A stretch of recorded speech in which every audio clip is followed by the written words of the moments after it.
Martin Luther কলেজের online ক্লাসে সবাইকে স্বাগত জানাচ্ছি। আমার প্রিয় একাদশ শ্রেণীর শিক্ষার্থীরা, গুড মর্নিং তোমাদের। আশা করি তোমরা সবাই ভালো আছো। আমরা হিসাব বিজ্ঞান প্রথম পত্র আজকে লেকচার 2 ফলো করব সবাই। আশা করি তোমরা বেশিরভাগ স্টুডেন্টই অথবা সবাই মোটামুটি বই সংগ্রহ করে ফেলেছো, তোমাদের যে বুক লিস্ট দেওয়া হয়েছে সেই অনুযায়ী। এবং আমি বলবো তোমরা সবাই হিসাব বিজ্ঞান প্রথম পত্র বইটি হাতের কাছে রাখো, কারণ আমি যখন তোমাদের লেকচারের পড়াগুলো পড়াবো তখন তোমরা সাথে সাথে বইতেও মার্ক করে নিতে পারবে। প্রয়োজন পড়লে বইতে কোনো লাইনে আন্ডারলাইন করেও নিতে পারবে। চলো আজকে আমরা লেকচার 2 শুরু করি। আমরা আজকে নতুন একটা অধ্যায় শুরু করব। গত ক্লাসে আমি তোমাদের পাঠ্যসূচি নিয়ে আলোচনা করেছিলাম, প্রশ্নের মান বন্টন নিয়ে আলোচনা করেছিলাম। সেখানে আমাদের পাঠ্যসূচিতে 10টা অধ্যায় ছিল, সেখান থেকে প্রথম অধ্যায় ছিল হিসাব বিজ্ঞানের পরিচিতি। আমরা আজকে অধ্যায় 1 অর্থাৎ প্রথম অধ্যায় হিসাব বিজ্ঞানের পরিচিতি এই চ্যাপ্টারটা শুরু করব। এই চ্যাপ্টারের প্রাথমিক কিছু বিষয় নিয়ে আজকে আমরা আলোচনা করব, তারপর ধাপে ধাপে পরবর্তী লেকচারগুলোতে আমরা আগাবো। আসো আমরা এখন দেখি আমাদের আজকের লেকচারে আলোচ্য বিষয়গুলো কি কি। আজকে আমরা যে বিষয়গুলো নিয়ে আলোচনা করব সেগুলো একটু খেয়াল করো। আমরা প্রথমে আলোচনা করব হিসাব বিজ্ঞানের ধারণা বা সংজ্ঞা নিয়ে, তারপর আমরা আলোচনা করব হিসাব বিজ্ঞানের উৎপত্তি ও ক্রমবিকাশ, এরপর হিসাব বিজ্ঞানের উদ্দেশ্য, তারপর আজকে আমাদের লাস্টের টপিক হচ্ছে হিসাব বিজ্ঞানের শাখাসমূহ। প্রতিটি টপিকই তোমাদের বই থেকে নেওয়া, বইতে আছে, তো তোমাদের বোঝার সুবিধার্থে আজকে একটু সংক্ষিপ্ত আকারে তোমাদের এখানে আমি লিখে লিখে উপস্থাপন করেছি। তোমরা বিস্তারিতভাবে যদি আরো পড়তে চাও বা বুঝতে চাও সেক্ষেত্রে তোমাদের বইটাকে অবশ্যই তোমরা ফলো করবে এই টপিক ওয়াইজ।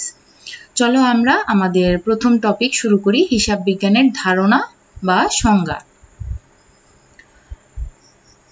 এখানে আমি তোমাদের জন্য যেভাবে উপস্থাপন করেছি স্ক্রিন একটু ভালোভাবে ফলো করো, মনোযোগ দিয়ে শোনো। হিসাব বিজ্ঞানের ধারণা বা সংজ্ঞা। হিসাব ও বিজ্ঞান এ দুটি শব্দের সম্মিলিত রূপ হলো হিসাব বিজ্ঞান। হিসাব বিজ্ঞান হলো এমন একটি প্রক্রিয়া যার মাধ্যমে কোনো প্রতিষ্ঠানের দৈনন্দিন আর্থিক লেনদেন সমূহ সুসংবদ্ধভাবে ও বিজ্ঞানসম্মত উপায়ে লিপিবদ্ধ করা এবং লিপিবদ্ধকৃত উপাত্তসমূহকে প্রক্রিয়াজাতকরণের মাধ্যমে আর্থিক লেনদেন সমূহের ফলাফল ও প্রতিষ্ঠানের আর্থিক অবস্থা প্রকাশ করা হয় এবং যার মাধ্যমে প্রতিষ্ঠানের গুরুত্বপূর্ণ সিদ্ধান্ত গ্রহণের সহায়ক বিভিন্ন বিশ্লেষণাত্মক আর্থিক তথ্য প্রদান করা হয়। এখানে দেখো একটা খুব বড় একটা বাক্য, প্রথমে ছোট একটা লাইন দেয়া আছে, এরপর দ্বিতীয় বাক্যটি খুবই বড়। এটা মুখস্থ করার দরকার নেই, তোমরা যদি বুঝে বুঝে 2-3 বার পড়ো এমনিতেই তোমাদের মুখস্থ হয়ে যাবে। আর নবম দশম শ্রেণীতে তোমরা হিসাব বিজ্ঞানের সংজ্ঞা খুব ভালোভাবে শিখে এসেছো, সেই সংজ্ঞাটাকে এখানে হয়তো একটু 2-1টা শব্দ বাড়িয়ে একটু লাইনটাকে বড় করে দেওয়া হয়েছে। তো আমরা প্রথমে যদি তোমাদের জন্য একটু যদি এই প্রথম প্যারাটা একটু সহজভাবে আমি বুঝিয়ে দিই, তাহলে একটু খেয়াল করো, সবাই মনোযোগ দিয়ে একটু শোনো।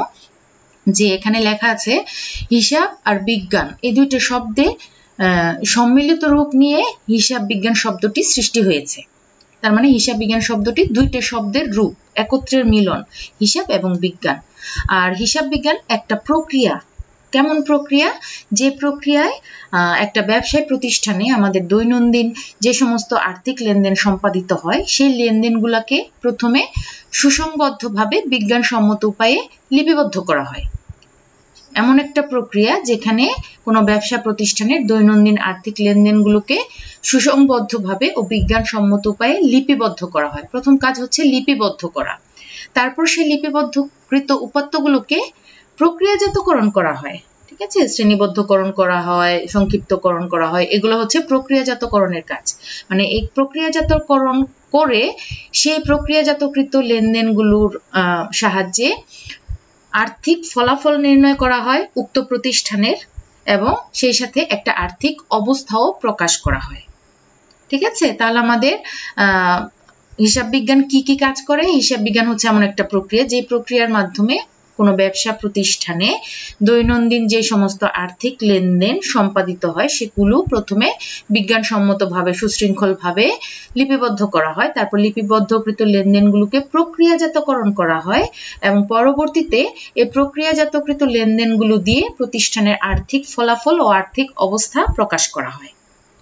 এবং এই আর্থিক অবস্থা এবং আর্থিক ফলাফল নির্ণয় করে এর মাধ্যমে প্রতিষ্ঠানের গুরুত্বপূর্ণ সিদ্ধান্ত গ্রহণে সহায়ক হবে এমন তথ্য প্রদান করা হয়। ঠিক আছে, আমরা যদি ধাপে ধাপে বাক্যগুলো পড়ি তাহলে আমাদের এই সম্পূর্ণ বাক্যটা একবারেই মনে থাকবে। তাহলে হিসাব বিজ্ঞান হচ্ছে এমন একটা প্রক্রিয়া যে প্রক্রিয়ায় প্রতিষ্ঠানে দৈনন্দিন সংঘটিত আর্থিক লেনদেন সমূহ প্রথমে লিপিবদ্ধ করা হয় বিজ্ঞানসম্মতভাবে, তারপর সেই লেনদেনগুলোকে প্রক্রিয়াজাতকরণ করা হয়, প্রক্রিয়াজাতকৃত লেনদেনগুলো দিয়ে আর্থিক ফলাফল নির্ণয় করা হয় এবং আর্থিক অবস্থা প্রকাশ করা হয় এবং এর মাধ্যমে কি করা হয়, গুরুত্বপূর্ণ আর্থিক তথ্য প্রদান করা হয়, যে তথ্যগুলা কি করে প্রতিষ্ঠানের বিভিন্ন গুরুত্বপূর্ণ সিদ্ধান্ত গ্রহণে সহায়তা করে। এই কথাটাকেই নিচে আরেকটা প্যারা করে অন্যভাবে একটু বলে দেওয়া হয়েছে, যেটা যেই লেখাটা বা যেই সংজ্ঞাটার সাথে তোমরা পরিচিত এতদিন ধরে শিখে এসেছো। সেটা হলো, দেখো লেখা আছে, অর্থাৎ হিসাব বিজ্ঞান হলো একটি ব্যবহারিক শাস্ত্র যা কোনো ব্যক্তি বা প্রতিষ্ঠানের অর্থের অঙ্কে পরিমাপযোগ্য আর্থিক লেনদেন সমূহকে স্বীকৃত নীতি ও প্রথা অনুযায়ী বিজ্ঞানসম্মত উপায়ে সুষ্ঠুভাবে লিপিবদ্ধ, শ্রেণীবদ্ধ ও সংক্ষিপ্তকরণের মাধ্যমে একটি নির্দিষ্ট সময়কালের জন্য আর্থিক ফলাফল ও আর্থিক অবস্থা প্রকাশের উদ্দেশ্যে আর্থিক প্রতিবেদন তৈরি করে এবং এর বিভিন্ন দিক বিশ্লেষণপূর্বক গুরুত্বপূর্ণ অর্থ প্রদান করে, যা ব্যবস্থাপনা কর্তৃপক্ষ তথা আগ্রহী অন্যান্য পক্ষের পরিকল্পনা প্রণয়ন ও সিদ্ধান্ত গ্রহণে সহায়ক। উপরের প্যারাটাকে একটু ঘুরিয়ে অন্যভাবে উপস্থাপন করা হয়েছে দ্বিতীয় প্যারাগ্রাফে। আর আমরা নবম দশম শ্রেণীতে হিসাব বিজ্ঞানের সংজ্ঞাটা খুব সহজ ভাবে শিখে এসেছি। হিসাব বিজ্ঞান হলো এমন একটি শাস্ত্র যেখানে কোনো প্রতিষ্ঠানে দৈনন্দিন লেনদেন সমূহকে কি করা হয়, স্বীকৃত নীতি বা প্রথা অনুযায়ী লিপিবদ্ধকরণ করা হয়, শ্রেণীবদ্ধকরণ করা হয়, সংক্ষিপ্তকরণ করা হয় এবং নির্দিষ্ট সময়ে আর্থিক ফলাফল ও আর্থিক অবস্থা প্রকাশ করা হয়, যার মাধ্যমে কি করা হয়, বিভিন্ন বিশ্লেষণাত্মক গুরুত্বপূর্ণ তথ্য প্রদান করা হয় যেগুলো আগ্রহী পক্ষ বা অন্যান্য পক্ষের পরিকল্পনা প্রণয়নে সহায়তা করে। এই জিনিসগুলো আমরা সংক্ষিপ্ত আকারে নবম দশম শ্রেণীতে পড়ে এসেছি, এখানে একটু বিস্তারিতভাবে উল্লেখ করা হলো। তো আমি তোমাদের দুইটা প্যারাগ্রাফই বুঝিয়ে দিলাম, সেই সাথে এখানে যেহেতু লেখা আছে আমার কথা যদি একবারে বুঝতে না পারো তোমরা প্রয়োজনে 2-3 বার রিডিং পড়ো। দেখো এই বিষয়গুলো তোমরা আগেও পড়েছো, শুধু এখানে একটু বড় করে দেয়া আছে, হয়তো বাক্যটা একটু বড়। এখানে তোমাদের মুখস্থ করার কোনো বিষয় নেই যে পরীক্ষায় এভাবে মুখস্থ করে লিখতে হবে, তা কিন্তু না। এমসিকিউর জন্য একটু মনে রাখবে যে ধাপে ধাপে হিসাব বিজ্ঞান প্রক্রিয়াটি কি কাজ করে, ধাপে ধাপে একটু এমসিকিউতে প্রশ্ন আসলে যেন অ্যান্সার করতে পারো। ঠিক আছে, বুঝে বুঝে রিডিং পড়বে, রিভাইজ করবে, তাহলে দেখবে সহজে মনে থাকবে হিসাব বিজ্ঞান বিষয়টা কি সেটা দেখবা। পরবর্তীতে যখন তোমাদের কোনো প্রশ্ন করা হবে, কেউ যদি প্রশ্ন করে হিসাব বিজ্ঞানের সংজ্ঞাটা বলো বা হিসাব বিজ্ঞান সম্পর্কে কি ধারণা পেয়েছো বলো, তখন দেখবা একবারেই তোমরা এটা বলে ফেলতে পারছো। এখন আমরা আমাদের দ্বিতীয় টপিক কি ছিল, হিসাব বিজ্ঞানের উৎপত্তি ও ক্রমবিকাশ। চলো আমরা দ্বিতীয় টপিকে চলে যাই, হিসাব বিজ্ঞানের উৎপত্তি ও ক্রমবিকাশ। তোমাদের বইতে বিস্তারিতভাবে বলা আছে, উৎপত্তি ও ক্রমবিকাশ নিয়ে বিস্তারিতভাবে লেখা আছে, তোমরা সেখান থেকে বর্ণনাগুলো পড়ে নিবে। এখানে আমি সংক্ষিপ্ত আকারে উপস্থাপন করেছি, মেইনলি সালগুলোকে উপস্থাপন করেছি, যে হিসাব বিজ্ঞানের উৎপত্তি ও ক্রমবিকাশকে কয়টা ভাগে ভাগ করা হয়েছে এবং প্রত্যেকটা ভাগের সময়কালটা কত থেকে কত, এগুলো মনে রাখবে কারণ এমসিকিউতে প্রশ্ন আসতে পারে। আর বিস্তারিতভাবে জানার জন্য তোমরা বইটা ফলো করবে। তো চলো হিসাব বিজ্ঞানের উৎপত্তি ও ক্রমবিকাশটা কেমন আমরা দেখি। এখানে লেখা আছে, হিসাব বিজ্ঞানের উৎপত্তি ও ক্রমবিকাশের ইতিহাসকে নিম্নলিখিত 4 ভাগে ভাগ করা হয়। কয় ভাগে ভাগ করা হয়? প্রথমত 4 ভাগে। প্রথম ভাগের নাম হচ্ছে উন্নয়ন পর্ব, দ্বিতীয় ভাগ হচ্ছে প্রাক বিশ্লেষণ পর্ব, 3 নাম্বারটা হচ্ছে বিশ্লেষণ পর্ব এবং লাস্টের যে পর্বটা ক্রমবিকাশটা সেটা হচ্ছে আধুনিক পর্ব। আমরা যে পর্বে এখন আছি। আচ্ছা, উন্নয়ন পর্ব এখানে কি বলা আছে? উন্নয়ন পর্বের সময়কালটা হচ্ছে মানব সভ্যতার শুরু হতে 1494 সালের পূর্ব পর্যন্ত সময় অথবা 1494 সাল পর্যন্ত সময়। ঠিক আছে, তোমাদের বইতে দেখবে যে উন্নয়ন পর্ব লিখে ব্র্যাকেটে 1494 সাল পর্যন্ত দেয়া আছে, আবার বর্ণনায় বলা আছে 1494 সালের পূর্ব পর্যন্ত সময় কি, তোমরা 1494 সাল পর্যন্তই ধরবে। ঠিক আছে, এমসিকিউতে প্রশ্ন আসতে পারে যে মানব সভ্যতার শুরু থেকে 1494 সাল পর্যন্ত সময়কে কোন পর্বের অধীনে মানে অন্তর্ভুক্ত করা হয়, তাহলে তোমরা সেটাকে বলবে উন্নয়ন পর্বের অন্তর্ভুক্ত করা হয়। ঠিক আছে, আচ্ছা তোমরা আরেকটা বিষয় হয়তো জেনে থাকতে পারো যে 1494 সালে ইতালীয় গণিত শাস্ত্রবিদ লুকা পেসিওলি দুতরফা দাখিলা পদ্ধতির উদ্ভাবন করেন। তিনি একটি বই লেখেন, সে বইটার নাম হয়তো অনেকেই জানো, সুম্মা দি অ্যারিথমেটিকা। কি ছিল বইটার নাম? সুম্মা দি অ্যারিথমেটিকা জিওমেট্রিয়া প্রপোর্শনালিটা। ঠিক আছে, এই বইটা 1494 সালে ইতালীয় গণিত শাস্ত্রবিদ লুকা পেসিওলি এই বইটার উদ্ভাবন করেন, এবং এই মূলত এই শাস্ত্রের মাধ্যমে বা এই বইয়ের মাধ্যমে তিনি দুতরফা দাখিলা পদ্ধতির উদ্ভাবন করেন। আমাদের সালটা খুব পরিচিত 1494, আমরা আগেই এটা জেনে এসেছি নবম দশম শ্রেণীতে যে লুকা পেসিওলি দুতরফা দাখিলা পদ্ধতির উদ্ভাবন করেন কত সালে, আমরা সবাই জানি 1494 সালে। তাহলে উন্নয়ন পর্বটা হচ্ছে মানব সভ্যতার শুরু থেকে 1494 সাল পর্যন্ত যে সময়টা, সেটাকে উন্নয়ন পর্ব হিসাবে ধরা হয়। এরপরে দ্বিতীয় যে সময়টা সেটা হচ্ছে প্রাক বিশ্লেষণ পর্ব। এখানে প্রাক বিশ্লেষণ পর্বের সময়টা হচ্ছে 1495 সাল থেকে 1799 সাল পর্যন্ত যে সময়টা, সেটাকে প্রাক বিশ্লেষণ পর্ব বলা হয়। তাহলে তোমরা খেয়াল করো, সালগুলো একটু মেইনলি মনে রাখো, যে কারণে তোমাদের আমি সালগুলো উল্লেখ করে দিয়েছি। বিস্তারিত বর্ণনা তোমরা বই থেকেও পড়তে পারবে। বিভিন্ন পর্বে হিসাবের ধরন কেমন ছিল, ব্যবসা প্রতিষ্ঠানের ধরনগুলো কেমন ছিল, তারা কিভাবে হিসাব রাখতো, তাদের জীবনযাত্রা কেমন ছিল, এগুলো তোমরা বই থেকে বিস্তারিতভাবে জানতে পারবে। তবে সময়কালটা যেটা ইম্পর্টেন্ট সেটা আমি এখানে উল্লেখ করে দিয়েছি। ঠিক আছে, তাহলে প্রাক বিশ্লেষণ পর্বটা হলো 1495 সাল থেকে 1799 সাল পর্যন্ত, আর উন্নয়ন পর্বটা হলো মানব সভ্যতার শুরু থেকে 1494 সাল পর্যন্ত। ঠিক আছে, 1494 সাল পর্যন্ত হচ্ছে উন্নয়ন পর্ব, আর 1494 এর পরে হয় 95, 1495 সাল থেকে 1799 সাল পর্যন্ত হচ্ছে প্রাক বিশ্লেষণ পর্ব। আর এর পরের যে সময়টা 1799 সালের পর যে সময়টা 1800 সাল, সেটা হচ্ছে সেখান থেকে বিশ্লেষণ পর্বের শুরু। তৃতীয় যে পর্বটা বিশ্লেষণ পর্ব, সেটার সময়কালটা হচ্ছে 1800 সাল থেকে 1950 সাল পর্যন্ত। আমরা সময়গুলো খুব ভালোভাবে মনে রাখবো, যাতে বহু নির্বাচনী প্রশ্নে আমরা অ্যান্সার করতে পারি যদি আসে। আর আধুনিক পর্বটা কখন? 1950 সাল থেকে আমরা বর্তমান যে সময়ে এখনো আছি, মানে 1950 সাল থেকে শুরু করে বর্তমান সময় পর্যন্ত যে সময়টা, সেটাই হচ্ছে আধুনিক পর্ব।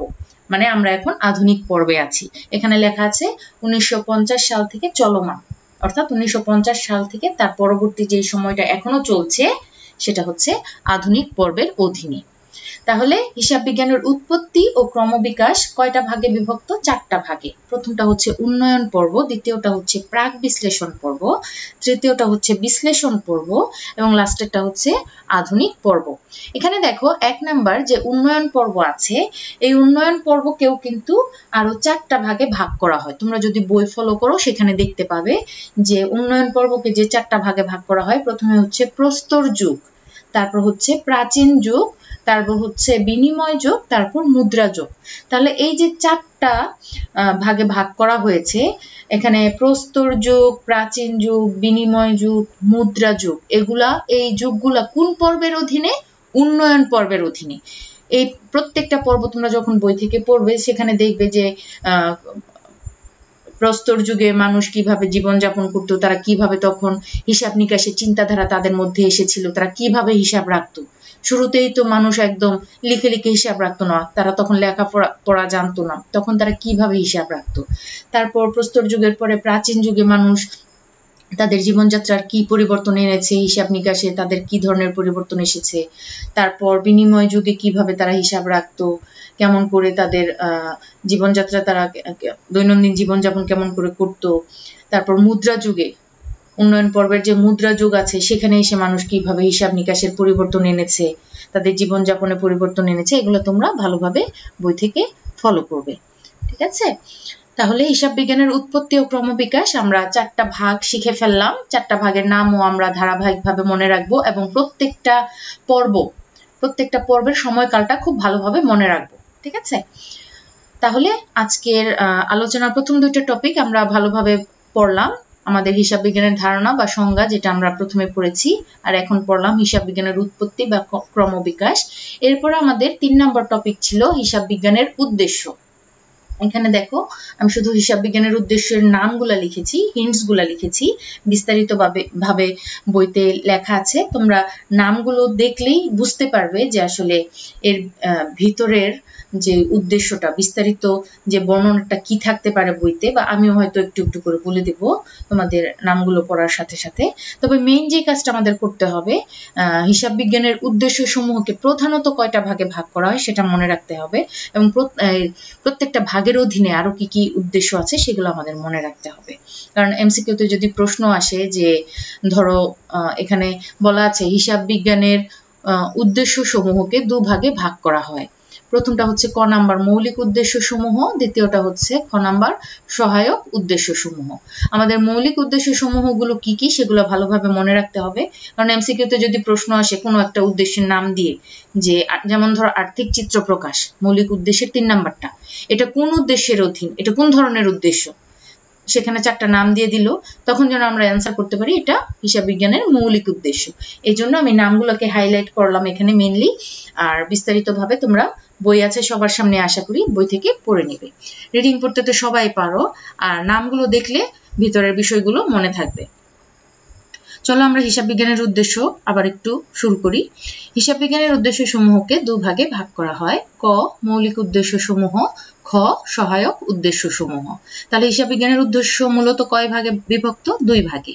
প্রথমটা হচ্ছে মৌলিক উদ্দেশ্য, মেইন যে উদ্দেশ্যগুলো, হিসাব বিজ্ঞানের মুখ্য যে উদ্দেশ্যগুলো, সেগুলোকে হচ্ছে মৌলিক উদ্দেশ্য বলা হচ্ছে।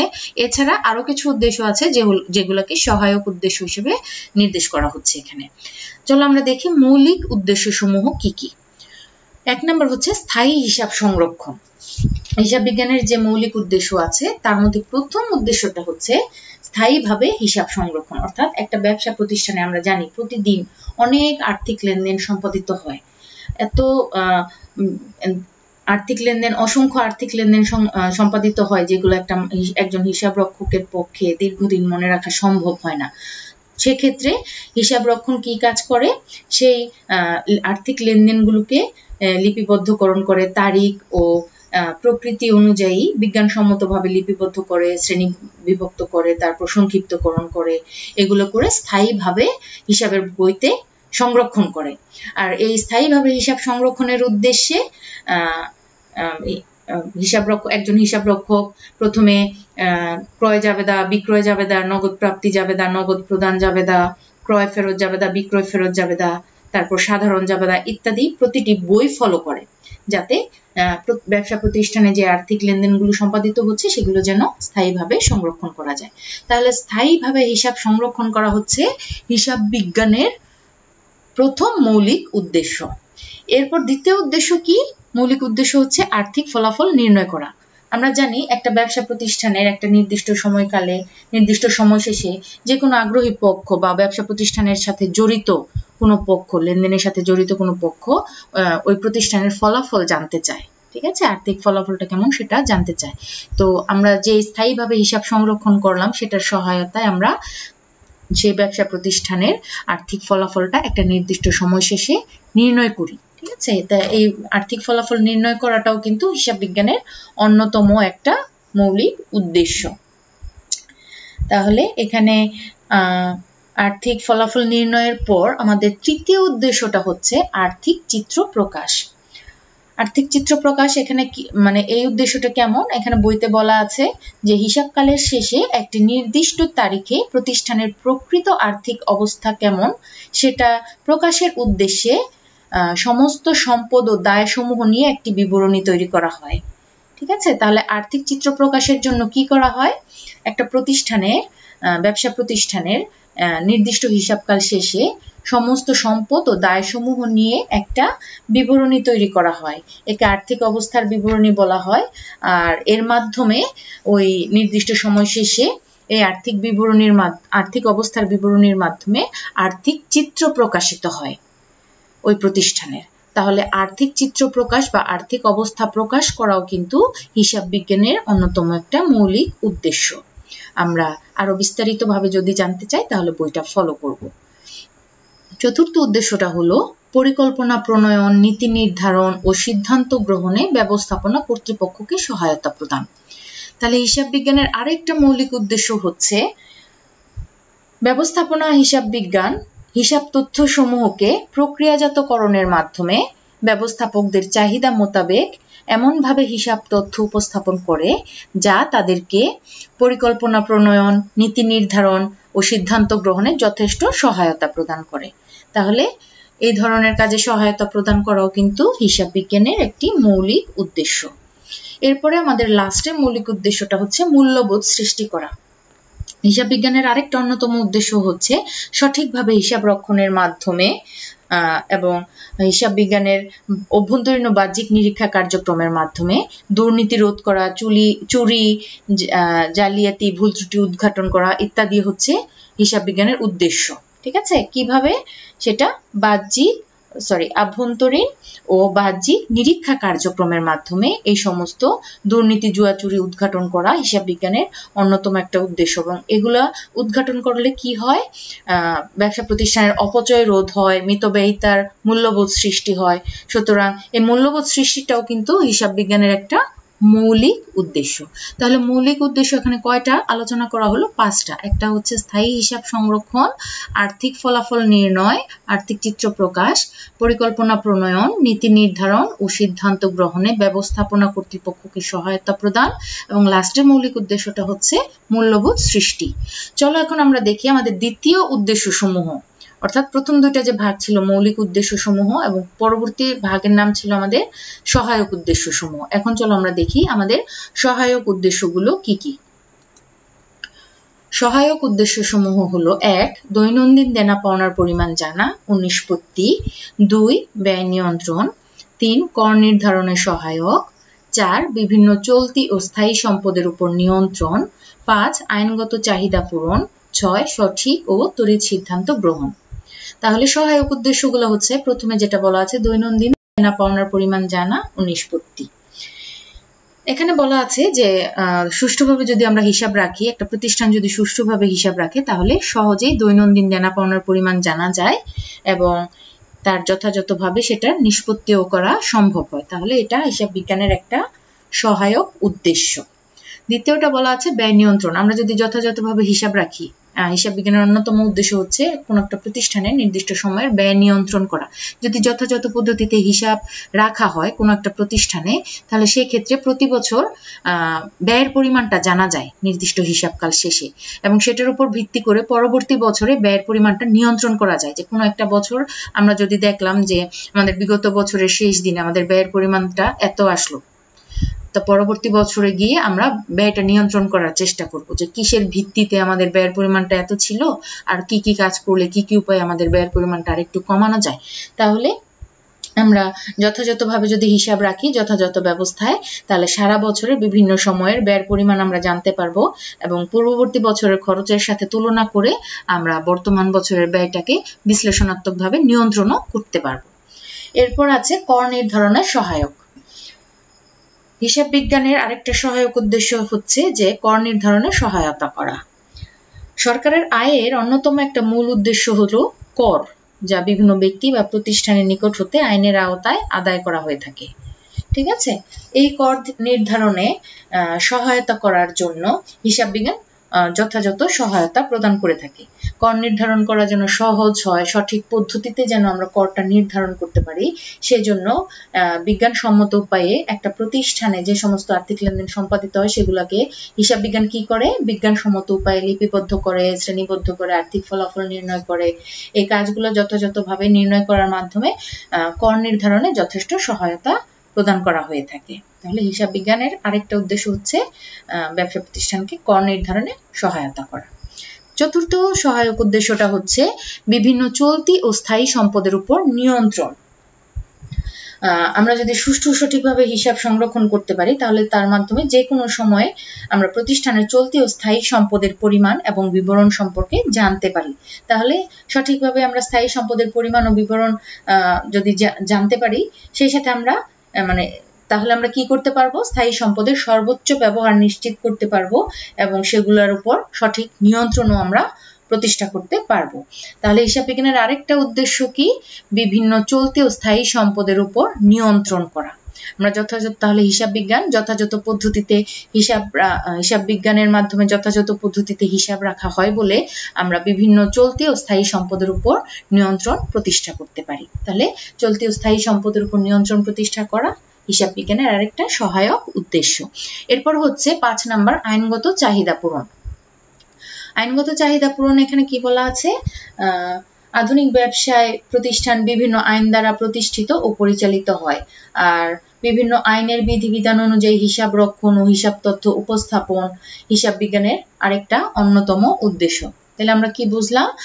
বিভিন্ন ধরনের আইনের বিধি অনুযায়ী যে কোনো প্রতিষ্ঠান, ব্যবসা প্রতিষ্ঠান প্রতিষ্ঠিত ও পরিচালিত হয়, আর এই আইনের বিধিবিধান অনুযায়ী হিসাব সংরক্ষণ করা, তারপর হিসাব তথ্য উপস্থাপন করা হিসাব বিজ্ঞানের আরেকটা সহায়ক উদ্দেশ্য। তারপর 6 নম্বর লাস্ট ওয়ান, সঠিক ও তড়িৎ সিদ্ধান্ত গ্রহণ। আমরা যদি আধুনিক হিসাব ব্যবস্থায় হিসাব সংরক্ষণ করি যথাযথভাবে, তাহলে আধুনিক হিসাব ব্যবস্থা আমাদের কোন কাজে সহায়তা করে? ব্যবস্থাপনা কর্তৃপক্ষকে প্রয়োজন অনুযায়ী প্রাসঙ্গিক তথ্যসমূহ অত্যন্ত দ্রুত উপস্থাপন করতে সহায়তা করে, যার মাধ্যমে সঠিক ও তড়িৎ সিদ্ধান্ত গ্রহণ করা যায়। ঠিক আছে?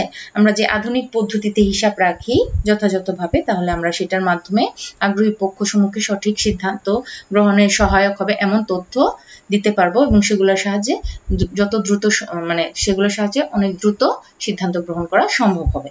তাহলে আমরা জেনে নিলাম আমাদের সহায়ক উদ্দেশ্য সমূহ কি কি। তাহলে এই উদ্দেশ্যগুলোর নামও আমাদের মনে রাখতে হবে এবং মৌলিক যে উদ্দেশ্য আমরা 5টা পড়েছি সেগুলোর নামও আমাদের মনে রাখতে হবে। আমরা মৌলিক উদ্দেশ্য সমূহের সাথে সহায়ক উদ্দেশ্যগুলো মিলিয়ে ফেলবো না, তাই আমাদের বারবার স্টাডি করতে হবে, রিডিং পড়তে হবে এবং বিস্তারিতভাবে বই থেকে ফলো করতে হবে। সেখানে আরো বেশি বেশি লেখা আছে, তোমরা সেখান থেকে আরো ভালোভাবে বুঝতে পারবে। চলো আমরা আমাদের আজকের লাস্টের টপিক হিসাব বিজ্ঞানের শাখা সমূহ সেটা নিয়ে আলোচনা করি। এখানে লেখা আছে, দেখো, হিসাব বিজ্ঞানের প্রধান কয়েকটি শাখা সমূহ নিম্নে উল্লেখ করা হলো। হিসাব বিজ্ঞানের অনেক শাখা আছে, সেখান থেকে বেছে বেছে প্রধান কয়েকটি শাখা এখানে উল্লেখ করা হয়েছে। যেমন 1 নম্বর হচ্ছে আর্থিক হিসাব বিজ্ঞান, 2 হচ্ছে উৎপাদন ব্যয় হিসাব বিজ্ঞান, 3 ব্যবস্থাপনা হিসাব বিজ্ঞান, 4 নিরীক্ষা শাস্ত্র, 5 কর হিসাব বিজ্ঞান, 6 হিসাব পদ্ধতি নির্মাণ, 7 বাজেট নিয়ন্ত্রণী হিসাব বিজ্ঞান, 8 সামাজিক হিসাব বিজ্ঞান এবং 9 নম্বর হচ্ছে সরকারি হিসাব রক্ষণ। ঠিক আছে? এখানে যে 9টা শাখা উল্লেখ করা হয়েছে, এখানে তোমাদের বইতে এই টপিকটা যেখানে আছে হিসাব বিজ্ঞানের শাখা সমূহ, সেখানে তোমরা পাবে যে আর্থিক হিসাব বিজ্ঞান কি নিয়ে কাজ করে। একটা ব্যবসা প্রতিষ্ঠানের নির্দিষ্ট সময় শেষে আর্থিক ফলাফল ও আর্থিক অবস্থা প্রকাশের জন্য বিভিন্ন বিবরণী তৈরি করা হয়, যেটা আর্থিক হিসাব বিজ্ঞান করে থাকে। যেমন বিশদায় বিবরণী, আর্থিক অবস্থার বিবরণী, নগদ প্রবাহ বিবরণী, এগুলো আর্থিক হিসাব বিজ্ঞান তো হিসাব বিজ্ঞানের মাধ্যমে করা হয়ে থাকে। তাহলে হিসাব বিজ্ঞানের প্রধান ও প্রথম যে শাখাটা সেটা হচ্ছে আর্থিক হিসাব বিজ্ঞান এবং তার কাজ কি সেটা বলে দিলাম, সেগুলো তোমরা বই থেকে আরো বিস্তারিতভাবে জানতে পারবে। উৎপাদন ব্যয় হিসাব বিজ্ঞান কি কাজ করে সেটাও বইতে তোমাদের আছে। উৎপাদন ব্যয় হিসাব বিজ্ঞান সেবা ও পণ্যের উৎপাদন ব্যয়, একক প্রতি ব্যয়, কাঁচামাল ব্যয়, তারপর কাঁচামালের ব্যবহারের খরচ, মজুরি, অন্যান্য উপরিব্যয় ইত্যাদির হিসাব রাখে। এগুলো উৎপাদন ব্যয় হিসাব বিজ্ঞানের কাজ, এগুলো এই শাখাটা এই ধরনের কাজ করে থাকে। এরপর হচ্ছে ব্যবস্থাপনা হিসাব বিজ্ঞান। ব্যবস্থাপনা হিসাব বিজ্ঞান কি করে? হিসাব রাখার মাপকাঠি ব্যবস্থাপনা হিসাব বিজ্ঞানের সাহায্যে ব্যবস্থাপনাকে যথাযথভাবে হিসাব হতে প্রাপ্ত খবরাখবর যোগান দিয়ে সিদ্ধান্ত গ্রহণে সহায়তা করে থাকে ব্যবস্থাপনা হিসাব বিজ্ঞান। অর্থাৎ একটা ব্যবস্থাপনা কর্তৃপক্ষের যে ধরনের তথ্যের প্রয়োজন আর যার উপর ভিত্তি করে সেই সিদ্ধান্ত গ্রহণ করবে, সেই ব্যবস্থাপনা কর্তৃপক্ষকে যথাযথ পদ্ধতিতে যত দ্রুত সম্ভব সিদ্ধান্ত গ্রহণের সহায়ক তথ্য উপস্থাপন করে থাকে ব্যবস্থাপনা হিসাব বিজ্ঞান। এরপর হচ্ছে নিরীক্ষা শাস্ত্র। তোমরা বইতে পাবে যে হিসাব রক্ষক কর্তৃক যে সমস্ত হিসাব তৈরি করা হয় তা সঠিকভাবে যথাযথভাবে রাখা হয়েছে কিনা, কোনো ভুলভ্রান্তি আছে কিনা, বা সেটা ব্যবসায়ের উদ্দেশ্য অনুযায়ী তৈরি করা হয়েছে কিনা সেটা পরীক্ষা করা হয় নিরীক্ষা শাস্ত্রের মাধ্যমে। তাহলে নিরীক্ষা শাস্ত্র হিসাব বিজ্ঞানের আরেকটা গুরুত্বপূর্ণ শাখা যেটা এই কাজগুলো করে থাকে। এরপর হচ্ছে কর হিসাব বিজ্ঞান, হিসাব পদ্ধতি নির্মাণ, বাজেট নিয়ন্ত্রণী হিসাব বিজ্ঞান, সামাজিক হিসাব বিজ্ঞান, সরকারি হিসাব বিজ্ঞান, এগুলো তোমরা বইতে বিস্তারিতভাবে পাবে। সেখানে সুন্দরভাবে সহজ ভাষায় তোমাদের জন্য উল্লেখ করা আছে, তোমরা একবার বা দুইবার রিডিং পড়লেই সেটা বুঝতে পারবে, এবং এমনভাবে স্টাডি করবে শুধু রিডিং পড়ার জন্য না, যেন সেখান থেকে যে কোনো ধরনের প্রশ্ন আসলে তোমরা অ্যান্সার করতে পারো। তো আমি বিশ্বাস করি আজকে আমাদের যে আলোচ্য বিষয় ছিল 4টা টপিক, সেই 4টা টপিক সম্বন্ধে আমরা ইতিমধ্যে ভালোভাবে ধারণা নিয়েছি। আমি যেভাবে পড়িয়েছি বা বুঝিয়েছি এখানে তোমরা সেভাবে সবাই ফলো করেছো, বুঝেছো। আর যদি একবারে বুঝতে না পারো, আমার কথা যদি ভালোভাবে বুঝতে না পারো, হয়তো একটু সমস্যা হচ্ছে বুঝতে, সেখানে বইতে আছে, প্রত্যেকটা বিষয় বইতে আছে, সেখান থেকে একবারের জায়গায় 2বার 3বার স্টাডি করবে, দেখবে বুঝে ফেলেছো। তাহলে এই বিষয়গুলো তোমরা আজকে বাসায় ভালোভাবে রিভাইজ করো, স্টাডি করো। সেই সাথে আমি 2টা বাড়ির কাজ দিয়ে দিচ্ছি তোমাদের, শুধু রিডিং পড়বে, 2-1বার রিডিং পড়ে একটু মনে রাখবে। সেই বাড়ির কাজগুলো হচ্ছে হিসাব বিজ্ঞানের গুরুত্ব ও প্রয়োজনীয়তা, তোমাদের বইতে আছে, আর সেই সাথে হচ্ছে ব্যবসায়ের ভাষা হিসাবে হিসাব বিজ্ঞান। এই 2টা টপিক তোমরা বাসায় পড়ে রাখবে। আর আজকের ক্লাসে আমরা যা যা পড়েছি সেগুলো আরেকবার রিভাইজ করবে বই থেকে, ঠিক আছে? তাহলে আজকের ক্লাস এই পর্যন্তই থাক। পরবর্তী ক্লাসে আবার তোমাদের সাথে কথা হবে। ততদিন পর্যন্ত তোমরা সবাই ভালো থাকো, সুস্থ থাকো, নিরাপদে থাকো। ধন্যবাদ সবাইকে।